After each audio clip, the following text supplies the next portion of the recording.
Hola, ¿qué tal? Que el Señor te bendiga, querido hermano. Estás ahí viendo este video. Bueno, somos del Ministerio Casa de Pan. Soy el pastor Gastón González, acá en la ciudad de Tres Arroyos, provincia de Buenos Aires, Argentina. Y como habíamos empezado con la serie La Presencia de Dios, la parte 1, habíamos tenido anteriormente, queremos bendecirte hoy con la parte 2. Esperemos que podamos llegar no solamente a tu corazón, a tu familia, sino a muchas más personas, que puedas compartir el video, darle like. Y bueno, hablando de la presencia de Dios, habíamos visto cómo es necesario tener hambre por la presencia de Dios, como la mujer tsunamita. Veíamos el ejemplo de la mujer tsunamita, cómo atrajo la presencia de Dios a su casa y preparó un aposento, y en ese lugar puso cama, mesa y silla y candelero. Qué importante que eran esas partes, ¿no? Si no lo viste, a la parte 1, te recomiendo que la veas en la descripción del video. Vamos a dejarlo para que puedas verlo. Y hoy vamos a hablar sobre la presencia de Dios en la segunda parte. Cómo llevar esa presencia de Dios a nuestras vidas, a nuestro corazón, a nuestra familia. Yo hablaba de puntos importantes. El primer punto, el corazón, o sea, algo interno, donde nadie lo ve, acá adentro, seguramente hacer un aposento. Después hablábamos de el matrimonio, la familia, el hogar, y es así invasiva la presencia de Dios, empieza a tocar al resto de los integrantes de la familia. ¿Por qué toma el territorio, el lugar donde vivimos? ¿Por qué es así?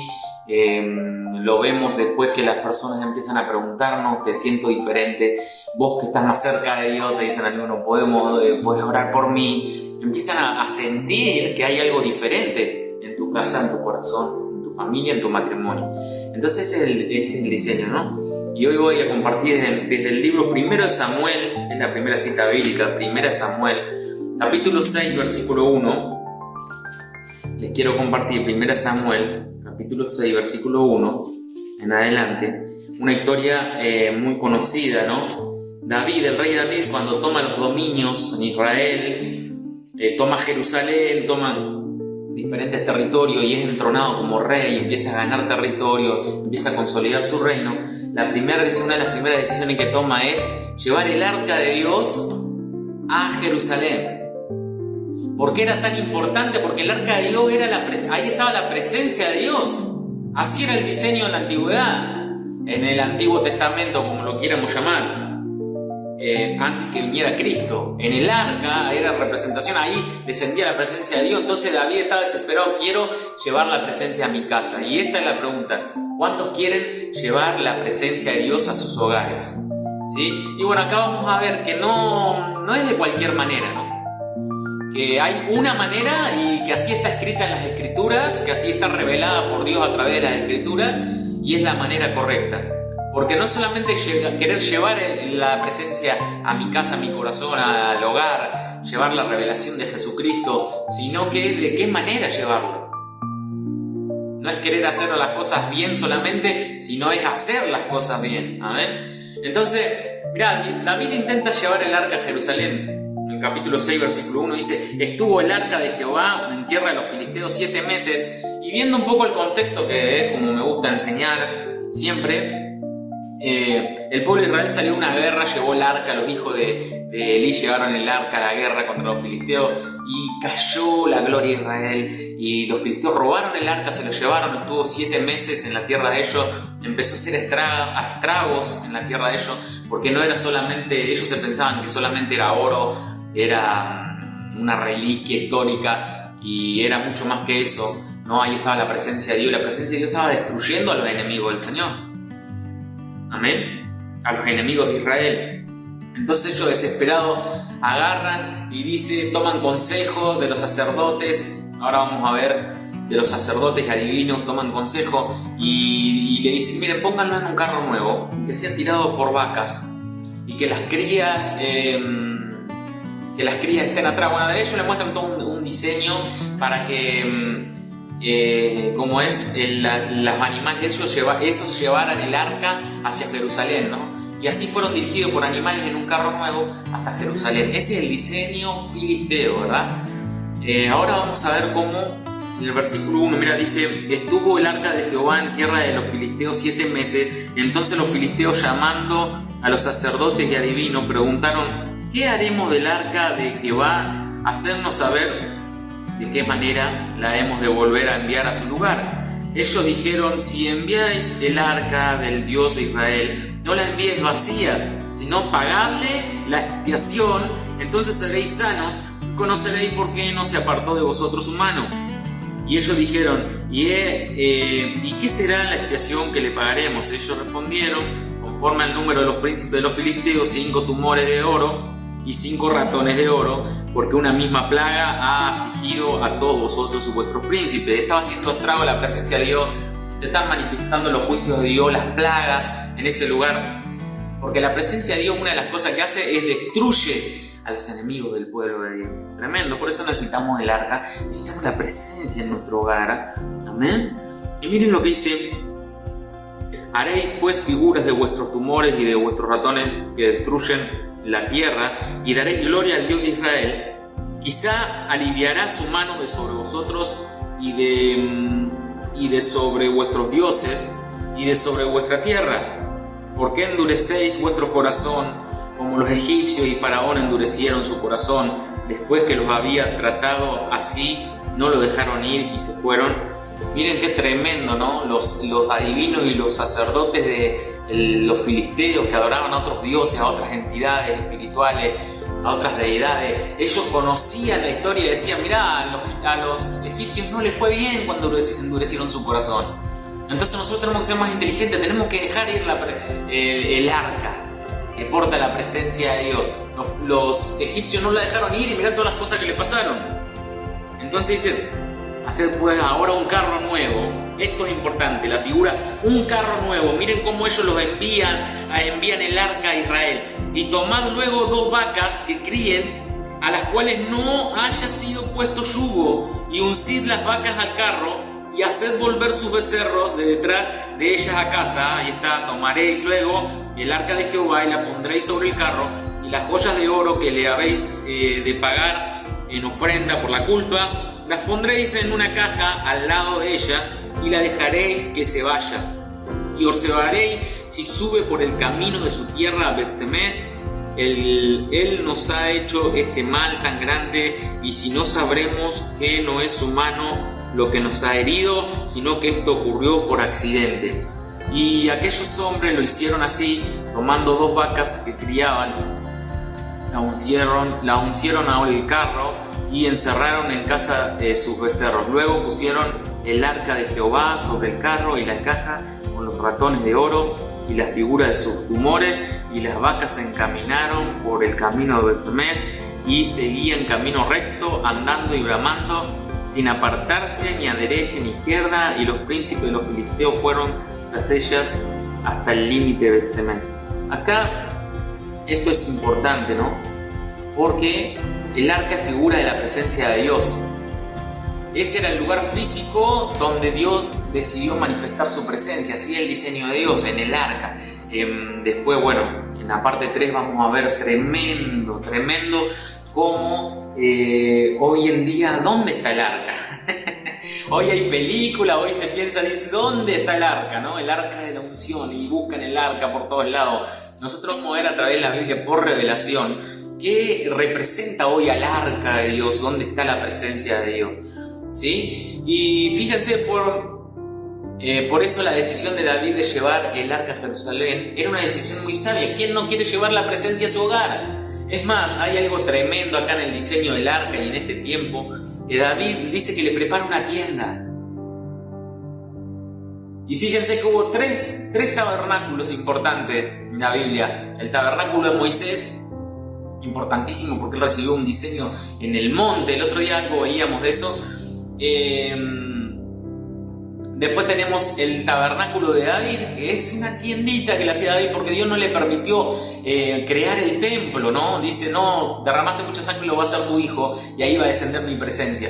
Y entonces después David, después también tenemos el tabernáculo, que era el templo de Salomón, glorioso, hermoso, impresionante. Miren, en el tabernáculo de Moisés había oro, había un montón de rituales, había un montón de cosas utensilios, cosas que había hecho hacer el Señor por diseño, con oro, con plata, con bronce, con un montón de cosas hermosas, valió un montón, tenía un costo altísimo hacer ese tabernáculo.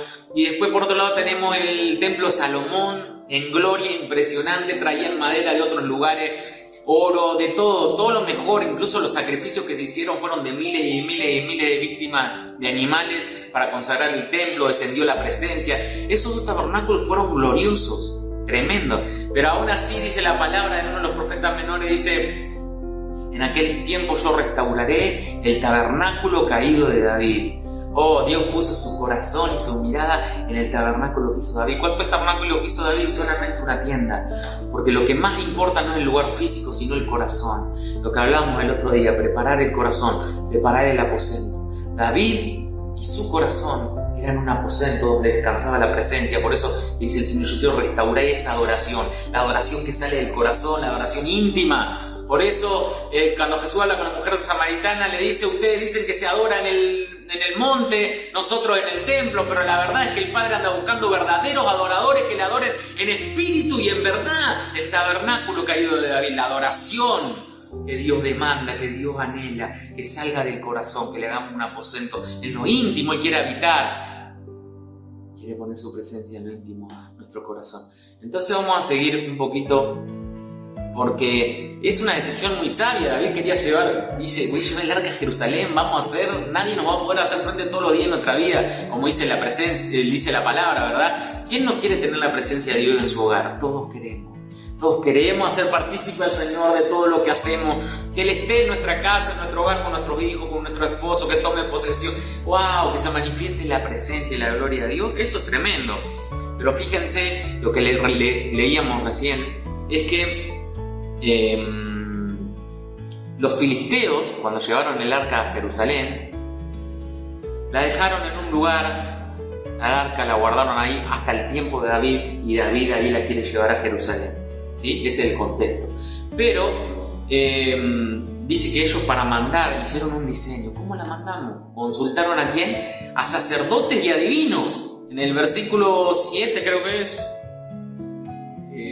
sí, en los primeros versículos dice que ellos consultaron a sacerdotes y adivinos, paganos, que adoraban otras deidades, que están sumergidos en la hechicería, en la brujería, y ellos agarran y consultan, los filisteos consultan a los sacerdotes y adivinos, y sale del corazón de los sacerdotes y adivinos, dice: tenemos que poner el arca en un carro nuevo, porque ellos no conocían la palabra de Jehová, no conocían al Dios de Israel, entonces lo hicieron por pura lógica. Y hay veces que estamos así, queriendo llevar el arca por pura lógica, por cosas que nos pasan, y no en la profundidad de las Escrituras, sumergidos en la revelación del Mesías, de Jesucristo, en la revelación del Hijo, que está en todos los libros de la Biblia. Jesucristo es el centro del Evangelio. Él nos puede enseñar cuál es el mejor lugar para que habite su presencia y de qué manera llevarla. Y dice... y acá tomaba algunas notas. Por más que la intención era buena de llevar el arca, o sea, la presencia a Jerusalén, lo que no era probado por Dios era la manera en que la presencia era llevada, en que el arca era llevada. Por eso, ahora vamos a ver Segunda de Samuel,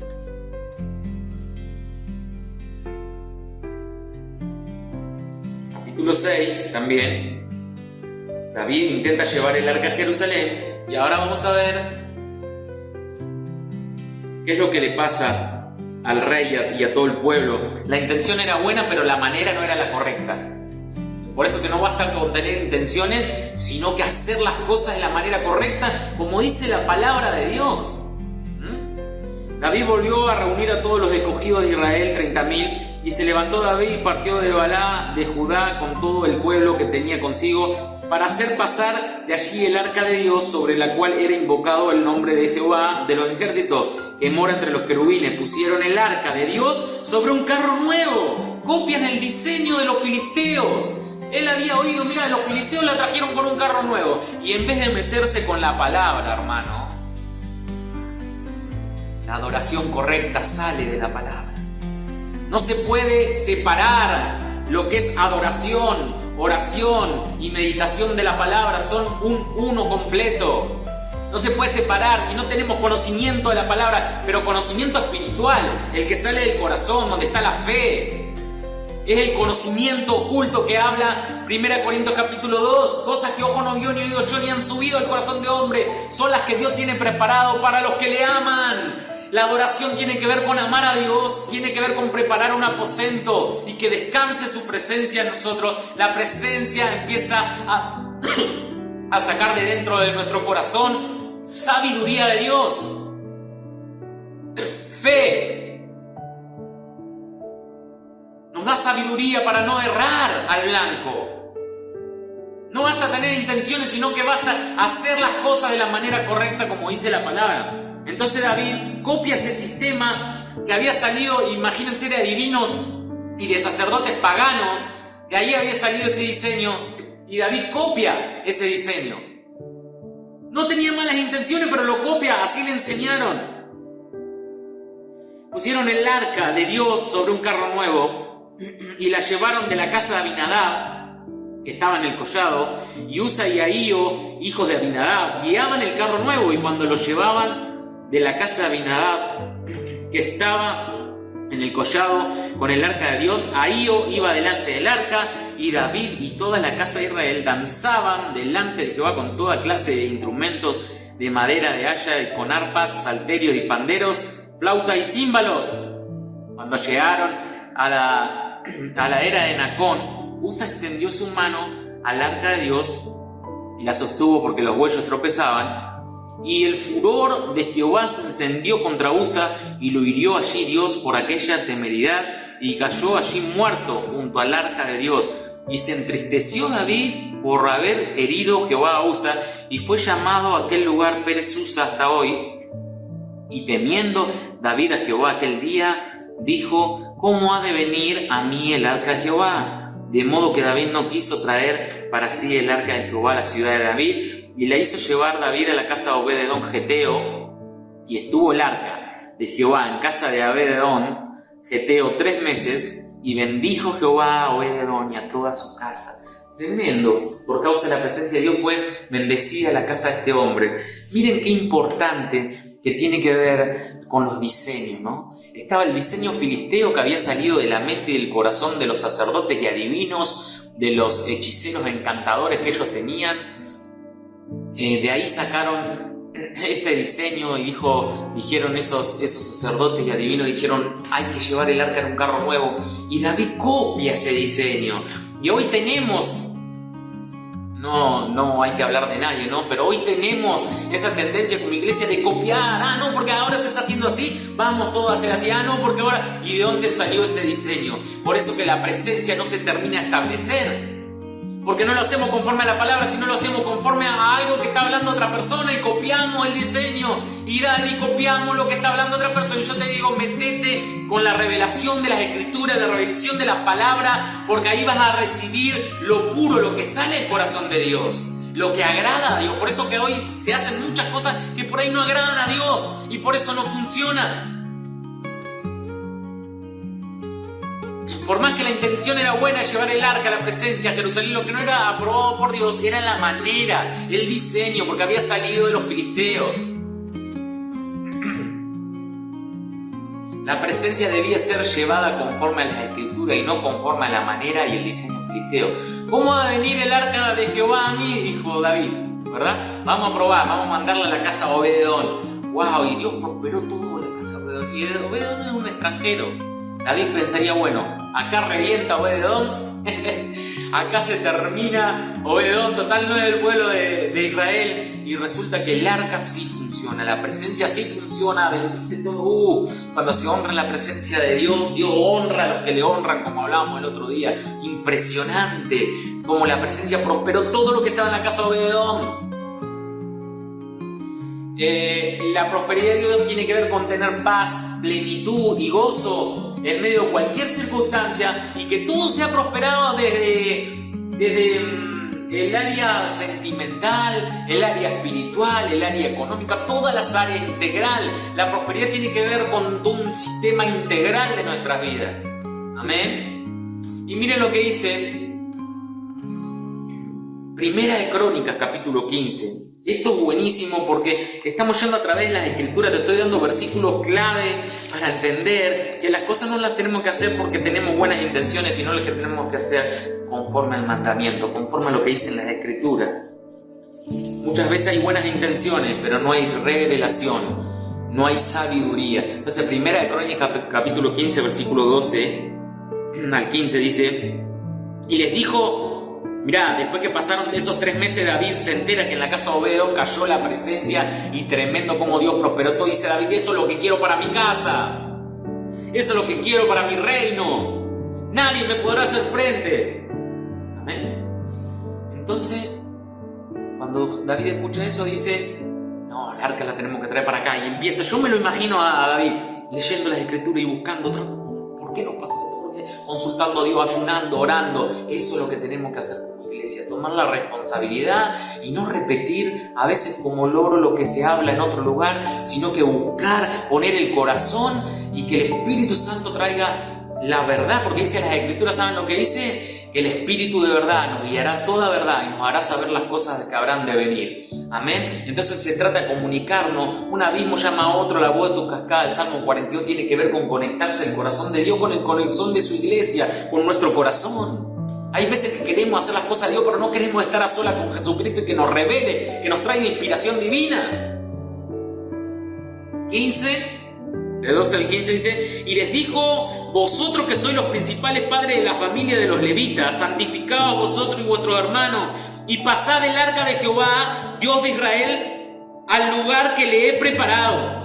Como la mujer sunamita le preparó un aposento a David, pues por no haberlo hecho así vosotros la primera vez, Jehová nuestro Dios nos quebrantó, por cuanto no le buscamos según su ordenanza. Así que los sacerdotes y los levitas se santificaron para traer el arca de Jehová, Dios de Israel. Y los hijos de los levitas trajeron el arca de Dios puesta sobre sus hombros en las barras, como lo había mandado Moisés, conforme a la palabra de Jehová. Impresionante, había una manera y estaba en la Escritura. No en un carro nuevo, porque en el carro era fácil.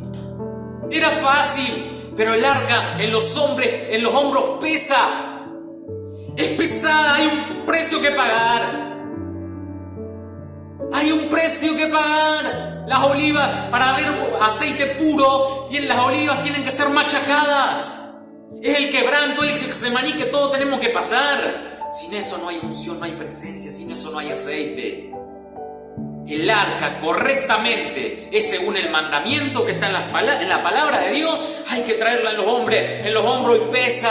Hay veces que la traemos en un carro nuevo. Qué fácil que es mirar prédicas, qué fácil que es que alguien nos guíe nada más, y qué difícil que es agarrar la palabra como hizo David y buscar qué está pasando. Señor, ayúdanos hasta que no nos reveles la verdad. Gloria a Dios por el corazón de un adorador. El corazón de David es nuestro ejemplo. El corazón que agrada a Dios.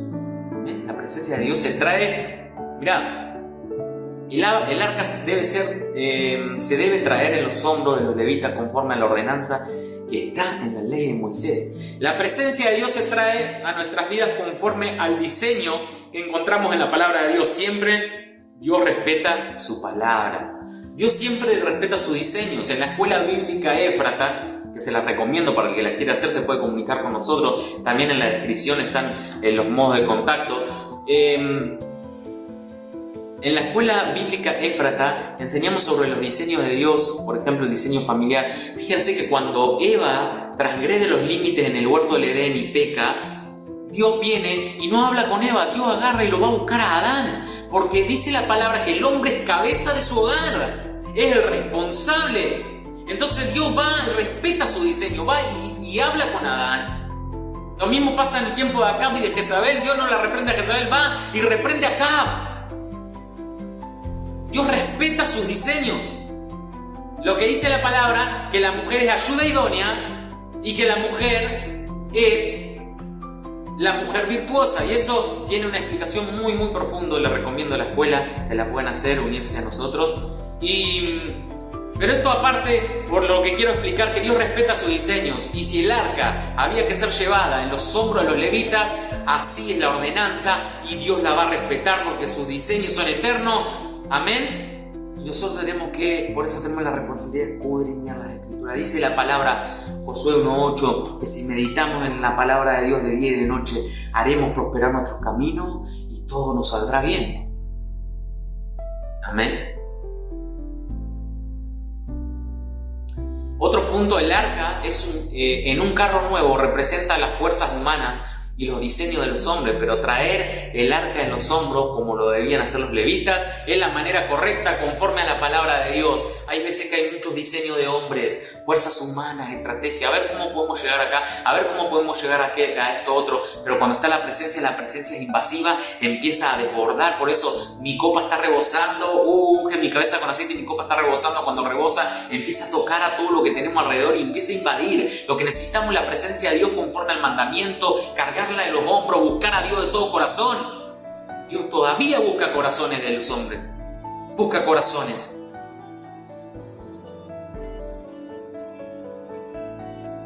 Y otro punto, en un carro nuevo no demanda ningún tipo de esfuerzo. En cambio, en los hombros pesa y cuesta llevar. ¿De qué manera había que llevar la presencia? ¿De qué manera tenemos que llevar la presencia a nuestro hogar, a nuestro corazón? En los hombros. Hay un peso. Entregados conforme el sacrificio vivo es vuestro culto racional. Y van a comprender cuál es la voluntad de Dios, buena, agradable y perfecta, Romanos 12:2. Y vamos a terminar con Primera de Reyes, capítulo 17, Primera de Reyes 17, versículo 8. Estamos aprendiendo sobre la presencia de Dios. Esta es la parte 2. Te animo que escuches la parte 1 si no la escuchaste, y que te prepares también para recibir la parte número 3. Primera Reyes capítulo 17 versículo 8. Miren lo que cuenta esta historia. Dice: vino luego a él palabra de Jehová diciendo: levántate y vete a Sarepta de Sidón y mora allí, y he aquí yo he dado orden allí a una mujer viuda que te sustente. Entonces él se levantó y se fue a Sarepta, y cuando llegó a la puerta de la ciudad, he aquí una mujer viuda que estaba allí recogiendo leña, y él la llamó y le dijo: te ruego que me traigas un poco de agua en un vaso para que beba. Y yendo ella para traérsela, él la volvió a llamar y le dijo: te ruego que me traigas también un bocado de pan en tu mano. Y ella respondió: vive Jehová tu Dios, que no tengo pan cocido, solamente un puñado de harina tengo en la tinaja y un poco de aceite en una vasija. Y ahora recogía 2 leños para entrar y prepararlo para mí y para mi hijo, para que lo comamos y nos dejamos morir. Elías le dijo: no tengas temor, ve, haz como has dicho, pero hazme a mí primero. Esa es la palabra clave, hazme a mí primero de ello una pequeña torta cocida debajo de la ceniza, y tráemela, y después harás para ti y para tu hijo, porque Jehová Dios de Israel ha dicho así: la harina de la tinaja no escaseará, ni el aceite de la vasija disminuirá hasta el día en que Jehová haga llover sobre la faz de la tierra. Había una palabra de parte de Dios: la harina no va a disminuir, el aceite no va a disminuir, pero hazme a mí primero. Dios honra a los que le honran. Primero, honrar la presencia de Dios. Hazme a mí primero. Por eso la mujer tsunamita está conectado con la parte 1. Hizo un aposento para que descansara la presencia de Dios, el profeta, en ese lugar. Un principio de adoración para traer la presencia de Dios a nuestras vidas y en todo lo que hacemos y nos rodea, es darle al Señor lo primero en nuestras vidas. Te animo, hermano, con esta palabra, que si querés aprender sobre la presencia de Dios y si querés la presencia de Dios en tu corazón, en tu casa, en tu hogar, primeramente que hay una manera correcta y que la encontramos relacionándonos, comunicándonos con el Espíritu Santo, como decíamos en la mujer tsunamita que hizo cama, mesa, silla y candelero. Candelero es la palabra de Dios y la luz. La mesa y la silla es la comunión, es tener un contacto íntimo con el Espíritu Santo y una comunicación y hablar. No solamente hablar, sino que también escuchar. Y la cama es para que repose la presencia de Dios en el aposento que le hicimos. Por eso están conectados. Y es un principio de adoración. Darle primero, lo primero en nuestras vidas, en nuestro corazón, toda nuestra fuerza. Por eso dice, a Jesús le preguntaron cuál es el primer mandamiento, el más importante de la ley. Amarás a Jehová tu Dios con todo tu corazón, con toda tu alma, con toda tu mente, con toda tu fuerza. Quiero todo, no quiero un poquitito. Hay veces que entregamos el corazón, ay Señor, te amo con todo el corazón, pero nuestra mente está en otras cosas. Totalmente en otras cosas. No tenemos tiempo para buscar de Dios, para honrar al Señor con lo primero. No, nuestra mente está en las cosas de la tierra. Por eso que cuando la mente está en las cosas de la tierra está influenciado por la serpiente, por el lenguaje de la serpiente, de Satanás. Por eso que cuando, fíjense que cuando Cristo dice tengo que ir a morir a la cruz, Pedro se pone mal y dice, Señor, que esto no te acontezca. Le dice Jesús, apártate de mí, Satanás. No entendés los procesos, no entendés que el dolor va a traer la exaltación y que es necesario pasar el valle de sombra y de muerte. Por eso que una persona que no renovó su entendimiento, no va a entender los procesos que son para crecimiento y va a renegar de los procesos. Entonces así, ese es el principio en el cual entró Israel, que se quejaba en el desierto y en vez de estar 40 días tuvo 40 años. Podemos estar 40 días en un desierto o 40 años. 40 días como Jesús en el desierto, 40 años como Israel, dando vuelta por no entender el proceso. Entonces, te quiero decir esto, como le dijo el profeta a la mujer, a esta viuda, le dijo, dame a mí primero, porque hay una palabra. Cuando le damos primero al Señor, accedemos a sus promesas y a sus palabras. El aceite no disminuirá de la tinaja y la harina tampoco. Te bendigo, querido hermano. Espero que esta palabra llegue a tu corazón, a lo más profundo de tu corazón, y que anhele con todo. Yo anhelo con todo mi corazón que se despierte un hambre por la presencia, un hambre por la intimidad y un hambre por buscar en la palabra cuál es la voluntad de Dios agradable, buena, agradable y perfecta. Te bendigo y espero que puedas compartir este link con otras personas, que puedas darle me gusta también al video, suscribirte al canal y que lo puedas compartir con otras personas que seguramente les va a ser de mucha bendición. Te mandamos un gran abrazo. Somos el Ministerio Casa de Pan de la ciudad de Tres Arroyos. Mi nombre es Gastón González. Bendiciones.